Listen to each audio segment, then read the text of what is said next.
तो अब देखते हैं इस वीडियो में अवक्षेपण अभिक्रिया क्या होता है। इससे पहले वाला वीडियो में देखे हम लोग कि प्रकाश रासायनिक अभिक्रिया क्या होता है। इसमें हम देखेंगे कि अवक्षेपण अभिक्रिया क्या होता है, यानी कि अवक्षेपण में बताए थे। अवक्षेपण के लिए तीर का चिन्ह नीचे करके लगता है इस तरह से, इसको बोला जाता है अवक्षेपण अभिक्रिया। तो नीचे के मतलब तीर नीचे की ओर होता है तो अवक्षेप बनता है, यानी कि कोई ठोस चीज।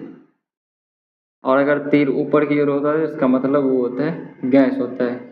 तो यहाँ पर देखते हैं कि अवक्षेपण अभिक्रिया क्या होता है। इससे पहले इसका परिभाषा हम देखते हैं। कहते हैं वह रासायनिक अभिक्रिया जिसके होने से प्रतिफल बताए थे। जैसे इधर वाला जो चीज होता है टोटल का टोटल बायां वाला, इसको हम बोलते थे अभिकारक। जो अभिक्रिया में भाग लेता है उसको हम क्या बोलते हैं, अभिकारक। उसके बाद जो अभिक्रिया के फलस्वरूप अभिक्रिया होने के बाद जो बनता है उसको हम बोलते थे प्रतिफल या उत्पाद। पहले वाले वीडियो में हम यही सब बताए थे, अभिकारक क्या होता है और प्रतिफल क्या होता है। तो इसमें से समझ तो आ गया होगा कि इधर वाला जो होता है वो होता है अभिकारक रिएक्टेंट, और इधर वाला जो होता है प्रतिफल यानी कि प्रोडक्ट होता है। तो वह रासायनिक अभिक्रिया जिसके होने से प्रतिफल मतलब इधर जो भी चीज़ बनेगा वो ठोस के रूप में विलयन से अलग हो जाएगा। इधर बनेगा ठोस के रूप में बनेगा और वो विलयन से जो भी ठोस बनेगा विलयन में उतरने लगेगा, ऊपर में आ जाता है। तो उसको हम बोलते हैं अवक्षेपण अभिक्रिया। अब बहुत आसान परिभाषा है, तो एक दो बार याद कीजिएगा तो हो जाएगा कैसे बनता है। नॉर्मली से है अभिक्रिया जिसके होने से प्रतिफल यानी इधर ठोस के रूप में विलयन से अलग हो जाता है, विलयन में बनेगा वो अलग हो जाएगा तो प्रतिफल अभिक्रिया अवक्षेपण हो जाएगा। तो जैसे यहाँ पर हम बताए थे ये एक तरह का, अगर इसको ध्यान से देखा जाए तो ये एक तरह का वो उभय विस्थापन अभिक्रिया में आता है। उभय विस्थापन, अगर वहाँ नहीं दिख रहा है तो यहाँ पर उभय विस्थापन अभिक्रिया। उभय विस्थापन में क्या बताए थे, दो यौगिक अपने आयनों का आदान प्रदान कर लेता है, एक्सचेंज करता है। जैसे मेरा आयन उसका आयन मेरा हो जाता है। इसी तरह यहाँ भी वही चीज़ है, सिल्वर और सोडियम ये दोनों अपने आयन का आदान प्रदान करेगा। होता क्या है, सिल्वर जैसे धातु है ये अपना प्लस आयन बनाता है और ये जो है नाइट्रेट ये माइनस आयन रखता है। उसी तरह सोडियम यहाँ पर धातु होता है प्लस, सिल्वर माइनस होता है माइनस, क्लोरीन माइनस होता है। अब सिल्वर बोलेगा हमको ये वाला नहीं चाहिए, हमको ये वाला चाहिए, ठीक। यानी कि नाइट्रेट और क्लोरीन में अगर सिल्वर के पास दो ऑप्शन आए कि सिल्वर को अगर ये कहा दिया जाए कि आप नाइट्रेट और क्लोरीन में किसको ज़्यादा प्रायोरिटी देना चाहते हैं, मतलब किसको ज़्यादा चाहते हैं, तो सीधा सिल्वर बोलेगा हमको क्लोरीन चाहिए, ठीक। उसी तरह सोडियम, बेचारा सोडियम का तो क्लोरीन चल गया तब सिल्वर के साथ, तब सिल्वर बोलेगा, सोडियम बोलेगा आप जो मेरा क्लोरीन लेके गए हैं, आप क्लोरीन लेके गए तो आप नाइट्रेट को छोड़ दिए होंगे, ये तो आप हमको क्या कीजिए, हमको ये दे दीजिए। यानी कि सोडियम बोलेगा हमको ये नाइट्रेट दे दीजिए और सिल्वर बोलेगा हम तुम्हारा क्लोरीन लेके चल जाएंगे। तो इस तरह से ये बन जाता है, जैसे सिल्वर और क्लोरीन बनेगा AgCl, सिल्वर क्लोराइड। क्या बनेगा ये, सिल्वर क्लोराइड। और इधर जो बनेगा बाकी, क्योंकि सिल्वर तो क्लोरीन को लेके फिरार हो गया, तो बचा अब कौन, बचा होगा इसका नाइट्रेट और इसका बचा होगा सोडियम। क्योंकि इसका क्लोरीन भाग गया तो सोडियम बेचारा यहाँ पर अकेला पड़ गया।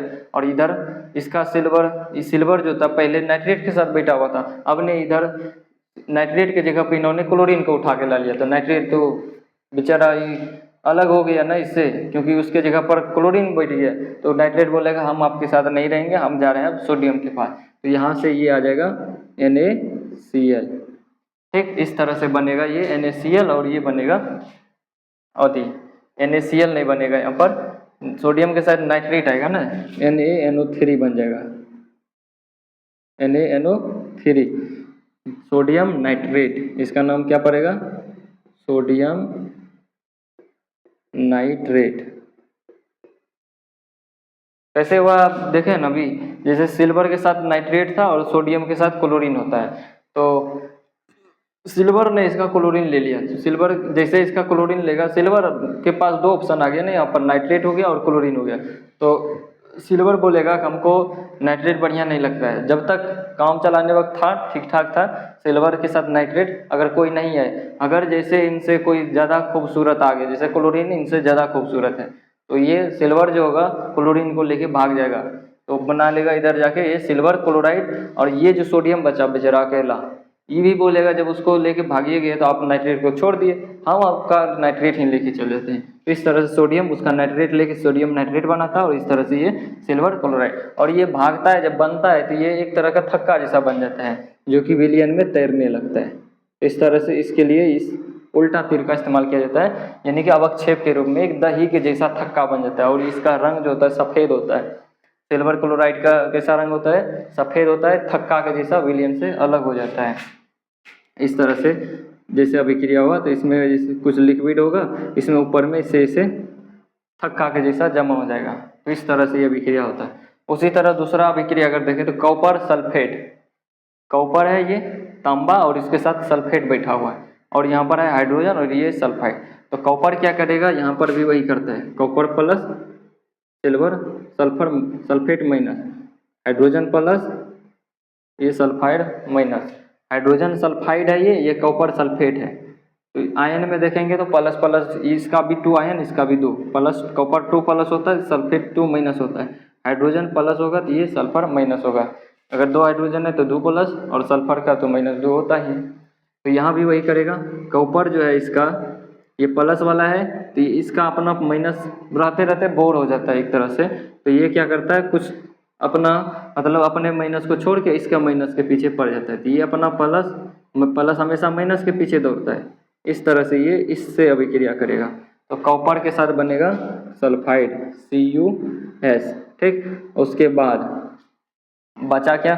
जब कॉपर इसका सल्फाइड लेके भाग गया तो बचा क्या? हाइड्रोजन, और इधर बचा होगा सल्फेट। तो ये दोनों बोला होगा कि जब वो दोनों भागिए गया तो हम दोनों भी भाग जाते हैं। इस तरह से ये बना होगा हाइड्रोजन, और इधर बना होगा सल्फेट, हाइड्रोजन सल्फेट, जिसको हम बोलते हैं सल्फ्यूरिक अम्ल, और ये बना copper sulphide, copper sulphide, sulphide बोल रहे हैं, सल्फेट नहीं बोल रहे हैं। और ये है हाइड्रोजन सल्फेट,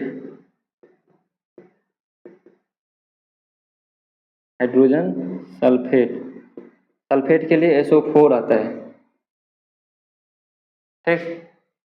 हाइड्रोजन सल्फाइड और ये हाइड्रोजन सल्फेट और ये कॉपर सल्फाइड, इस तरह से ये बन जाता है। अगर देखें तो बराबर ही है, सब संतुलित अभिक्रिया पहले से। इसमें अवक्षेप के रूप में बात आया तो बनता कौन है अवक्षेप? तो यहाँ पर जो अवक्षेप के रूप में बनेगा ये, क्योंकि चटर पटर तो यही कर रहा था कॉपर, तो जो भागता है वो जाके ऊपर में जम जाता है।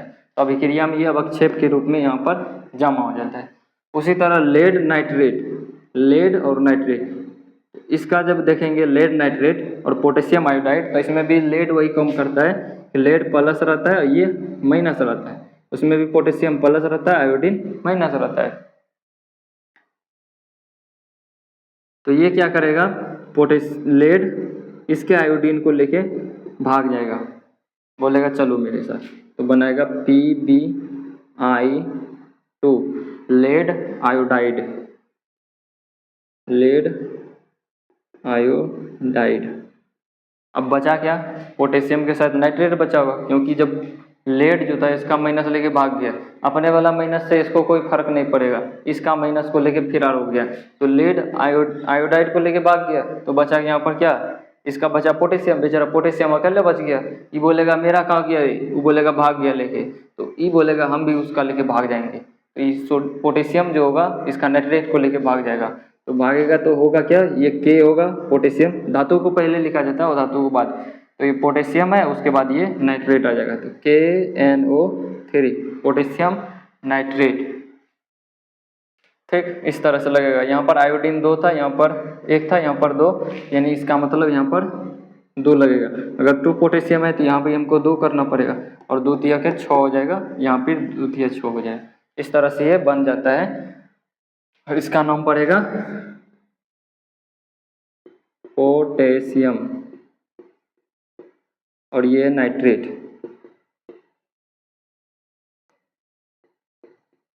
ठीक, इस तरह से समझना है कि इस तरह से क्या होता है, सिल्वर क्लोरीन को लेके भाग जाता है, सिल्वर क्लोराइड बनाता है। कॉपर सल्फाइड को लेके भागता है, कॉपर सल्फाइड बनता है।